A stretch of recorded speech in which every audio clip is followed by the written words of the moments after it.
Assalamualaikum warahmatullahi wabarakatuh. Halo semuanya, perkenalkan nama saya Anissa Aprilia dengan NIM 11076200034. Saya dari kelas D angkatan 2020 Fakultas Ilmu Pendidikan, Program Studi Pendidikan Guru Sekolah Dasar Universitas Negeri Jakarta. Di video ini saya akan menjelaskan dan memaparkan infografis tentang kurikulum berbasis kompetensi. Tugas ini saya buat untuk memenuhi ujian akhir semester mata kuliah pengembangan kurikulum sekolah dasar dengan dosen pengampu Bapak Dr. Otip Satibi Hidayat MPD. Untuk teman-teman, selamat menonton. Kurikulum berbasis kompetensi atau lebih dikenal dengan istilah KBK tahun 2004. Apa sih pengertian dari kurikulum berbasis kompetensi itu? Pusat Kurikulum Balitbang Depdiknas tahun 2002 mendefinisikan bahwa kurikulum berbasis kompetensi merupakan perangkat rencana dan pengaturan tentang kompetensi dan hasil belajar yang harus dicapai siswa, penilaian, kegiatan belajar mengajar, dan pemberdayaan sumber daya pendidikan dalam pengembangan kurikulum sekolah. Kurikulum ini berorientasi pada satu, hasil dan dampak yang diharapkan muncul pada diri peserta didik melalui serangkaian pengalaman belajar yang bermakna, dan dua, keberagaman yang dapat diwujudkan sesuai dengan kebutuhannya. Lanjutan pengertian dari kurikulum berbasis kompetensi. Jadi, kurikulum berbasis kompetensi menekankan pada mengeksplorasi kemampuan atau potensi peserta didik secara optimal, mengkonstruk apa yang dipelajari, dan mengupayakan penerapan dalam kehidupan sehari-hari. Dalam kurikulum berbasis kompetensi, berupaya mengkondisikan setiap peserta didik agar memiliki pengetahuan, keterampilan, sikap, dan nilai-nilai yang diwujudkan dalam kebiasaan berpikir dan bertindak sehingga proses penyampaiannya harus bersifat kontekstual dengan mempertimbangkan faktor kemampuan, lingkungan, sumber daya, norma, integrasi, dan aplikasi berbagai kecakapan kinerja. Dengan kata lain, KBK berorientasi pada pendekatan konstruktivisme. Komponen utama kurikulum berbasis kompetensi: 1. Kurikulum dan hasil belajar. 2. Penilaian berbasis kelas. 3. Kegiatan belajar mengajar. 4. Pengelolaan kurikulum berbasis sekolah. Ciri-ciri kurikulum berbasis kompetensi: 1. Menekankan pada ketercapaian kompetensi siswa baik secara individual maupun klasikal. 2. Berorientasi pada hasil belajar atau learning outcomes dan keberagaman. 3. Penyampaian dalam pembelajaran menggunakan pendekatan dan metode yang bervariasi. 4. Sumber belajar bukan hanya guru, tetapi juga sumber belajar lainnya yang memenuhi unsur edukatif.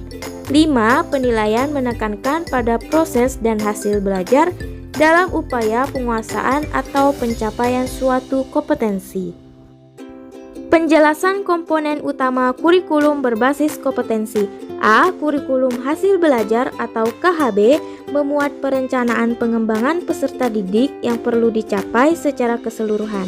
Kurikulum dan hasil belajar ini memuat kompetensi, hasil belajar, dan indikator keberhasilan. KHB memberikan suatu rentang kompetensi dan hasil belajar siswa yang bermanfaat bagi guru untuk menentukan apa yang harus dipelajari oleh siswa, bagaimana seharusnya mereka dievaluasi, dan bagaimana pembelajaran disusun. B. Penilaian berbasis kelas atau PBK.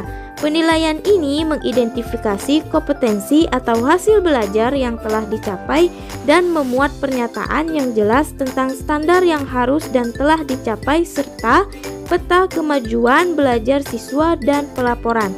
C. Kegiatan belajar mengajar memuat gagasan-gagasan pokok tentang pembelajaran dan pengajaran untuk mencapai kompetensi yang ditetapkan serta gagas-gagasan pedagogis dan andragogis yang mengelola pembelajaran agar tidak mekanistik. D. Pengelolaan kurikulum berbasis sekolah memuat berbagai pola pemberdayaan tenaga kependidikan dan sumber daya lain untuk meningkatkan mutu hasil belajar. Pola ini dilengkapi dengan gagasan pembentukan jaringan kurikulum, pengembangan perangkat kurikulum, antara lain silabus, pembinaan profesional tenaga kependidikan, dan pengembangan sistem informasi kurikulum. Prinsip-prinsip pengembangan KBK. 1. Keimanan, nilai, dan budi pekerti luhur, keyakinan, dan nilai-nilai yang dianut masyarakat berpengaruh pada sikap dan arti kehidupannya. Keimanan, nilai-nilai, dan budi pekerti luhur perlu digali, dipahami, dan diamalkan oleh siswa. 2. Penguatan integritas nasional. Penguatan integritas nasional dicapai melalui pendidikan yang memberikan pemahaman tentang masyarakat Indonesia yang majemuk dan kemajuan peradaban bangsa Indonesia dalam tatanan peradaban dunia yang multikultur dan multibahasa. 3. Keseimbangan etika, logika, estetika, dan kinestetika. Keseimbangan pengalaman belajar siswa yang meliputi etika, logika, estetika, dan kinestetika sangat dipertimbangkan dalam penyusunan kurikulum dan hasil belajar. 4. Kesamaan memperoleh kesempatan penyediaan tempat yang memberdayakan semua siswa untuk memperoleh pengetahuan, keterampilan, dan sikap sangat diutamakan.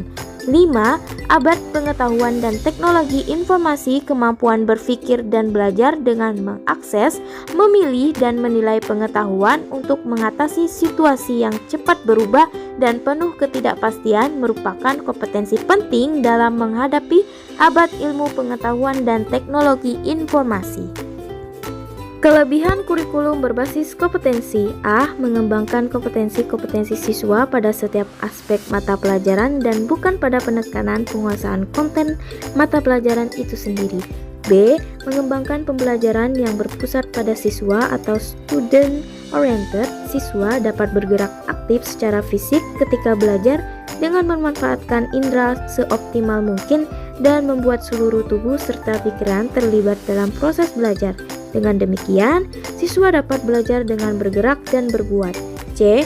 Guru diberi kewenangan untuk menyusun silabus yang disesuaikan dengan situasi dan kondisi di sekolah atau daerah masing-masing. D. Bentuk pelaporan hasil belajar yang memaparkan setiap aspek dari suatu mata pelajaran, memudahkan evaluasi dan perbaikan terhadap kekurangan peserta didik. E. Penilaian yang menekankan pada proses memungkinkan siswa untuk mengeksplorasi kemampuannya secara optimal dibandingkan dengan penilaian yang terfokus pada konten. Kekurangan kurikulum berbasis kompetensi. 1. Dalam kurikulum dan hasil belajar, indikator sudah disusun. Padahal indikator sebaiknya disusun oleh guru karena guru yang paling mengetahui tentang kondisi peserta didik dan lingkungan. 2. Konsep KBK sering mengalami perubahan termasuk pada urutan standar kompetensi dan kompetensi dasar sehingga menyulitkan guru untuk merancang pembelajaran secara berkelanjutan. 3. Paradigma guru dalam pembelajaran KBK masih seperti kurikulum-kurikulum sebelumnya yang lebih pada teacher oriented. 4. Memandang kompetensi sebagai sebuah entitas yang bersifat tunggal.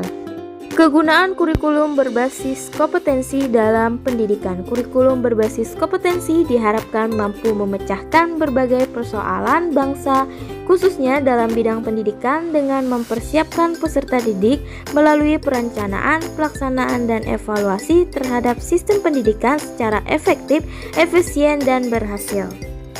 Bagaimana implikasi penerapan kurikulum berbasis kompetensi? Implikasinya adalah siswa dituntut mampu berpartisipasi secara aktif dalam menjabarkan, mengembangkan, dan mengimplementasikan aspek-aspek kurikulum yang mendukung bagi terbentuknya suatu profil lulusan sebagaimana yang terumuskan dalam kurikulum. Apa yang melatar belakangi lahirnya KBK di Indonesia? 1. Lahirnya konsep tentang kecerdasan ganda atau multiple intelligence. 2. Tuntutan publik dalam peningkatan kemampuan dunia pendidikan untuk mengikuti atau beradaptasi dengan perubahan yang terjadi pada dunia pekerjaan. 3. Kecenderungan dunia untuk segera memasuki abad pengetahuan. Dan 4. Konsep tentang 4 pilar belajar versi UNESCO dan sejumlah variabel lain yang juga berpengaruh signifikan terhadap lahir dan diberlakukannya KBK. Bagaimana peran guru dalam kurikulum berbasis kompetensi? Peran guru pada KBK dimulai dari melakukan pengembangan silabus menjadi rencana pelaksanaan pembelajaran dan buku teks siswa untuk kemudian diimplementasikan dalam pembelajaran dan penilaian pembelajaran. Guru melaksanakan pembelajaran sesuai dengan acuan tersebut. Perbedaan KBK, KTSP, dan kurikulum 2013. 1. Pada KBK, standar kompetensi lulusan diturunkan dari standar isi. Pada KTSP, sekolah diberikan keleluasaan untuk mendelegasikan seluruh isi kurikulum melihat karakter dan potensi lokal. KTSP tetap menekankan kompetensi akan tetapi lebih dikerucutkan lagi dalam operasional dan implementasinya di sekolah. Standar kompetensi lulusan diturunkan dari standar isi. Pada kurikulum 2013, standar kompetensi lulusan diturunkan dari kebutuhan masyarakat. 2. Untuk KTSP, standar isi ditentukan terlebih dahulu melalui Permendiknas nomor 22 tahun 2006. Setelah itu, SKL atau standar kompetensi lulusan melalui Permendiknas nomor 23 tahun 2006.